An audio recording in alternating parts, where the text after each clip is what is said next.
ba? Tatapos ng last namin. Kakatapos lang?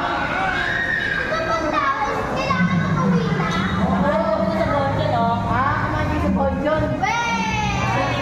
Hindi magkatabi.